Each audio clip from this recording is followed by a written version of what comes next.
The Access Philly NBC 10 Forum on University City High School was about the future, but talk of selling the building was also an emotional reminder of the past. That mural on the wall over there, it depicts us and them taking over our neighborhood and throwing my great-grandmother out of 36 and Custom, which is right around the corner. I'm getting kind of nervous because I want to say a lot of things and I'm heartfelt, but we must come together and live together in this community, regardless to what we have there in University City. Students spoke of the school. Panelist Algernon Allen spoke of the ramifications for the business corridor. Councilwoman Janie Blackwell spoke of the troubling lack of transparency at the school district. None of it is unique to Philadelphia. These large-scale school closures are happening around the country.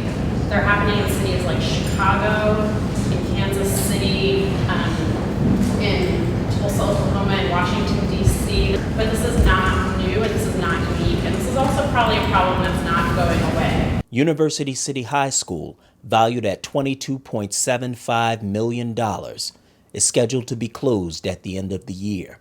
It's fully expected to be sold. Drexel has been mentioned in connection with two other schools in the area. The first use that the school district says they will support is a use for another school. We even talked to Drexel about, since Drexel's interested in building a K-8 model to rival Penn Alexander and Powell and Drew. But they were not ready to consider high school, so we tried to get that going all at once. And as I said, the school district's first priority is to have another school there. For their part, students want to preserve the school's garden. Teacher A.J. Sierra wants to preserve the school's history.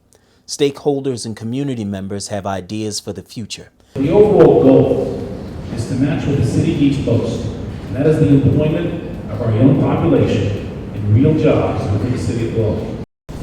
But I think everybody's passionate about this, and everybody cares about these kids. We've got to remove the adult issues and get to the kids' issues, which is really about aligning educational interests with economic outcomes. You have University of Pennsylvania and Drexel who want the building and may not want it for the same purposes that the community thinks it ought to be used for. So we need to make sure that we're collaborating with people and seeing, what are your interests, and can we accommodate this piece of your interest, not all of your interests or whatever.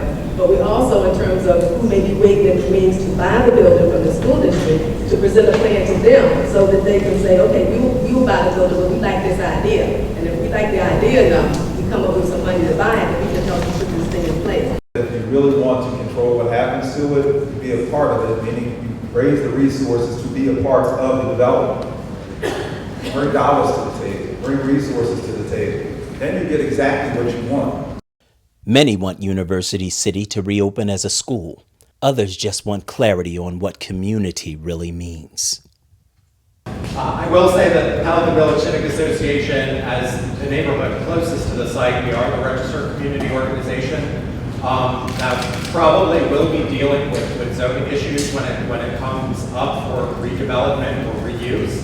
And as a registered community organization, we represent the interests of the community. So people who come to meetings, people who voice their opinions, those are what we listen to and what we follow. Not everyone agreed. It is hard to talk about the community as a monolith, and the people who live in Powelton now and walk through the shortcut are very different, part of a very different, and in some ways a little bit shallower community, I would say, than people who've had their homes ripped up when that was a street.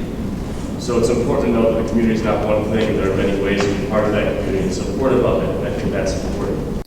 Some even question whether a plan had already been put in place. My name is John Phillips. I live in Powelton Village, and a neighbor yesterday mentioned to me that he'd already seen plans from developers for this site. I'm wondering what people know about that. That question wasn't answered, but here's what George Poulin said earlier in the forum. I will say, through the Southwest District planning process, the city has begun to take a look at what a redevelopment of that site could potentially look like. And they've offered some ideas in terms of bringing new residences to the perimeter of the site. Again, perhaps a new K-8 school, perhaps a new high school at that site. It's big enough to accommodate all these functions, but until we understand how the school district is going to go about relieving themselves of these properties. It's a little bit difficult to actually do that. So we're caught between a rock and a hard place trying to plan around multiple scenarios. What's next for University City High School? Go to schoolhousewatch.org and let your voice be heard. For Access Philly, this is Solomon Jones.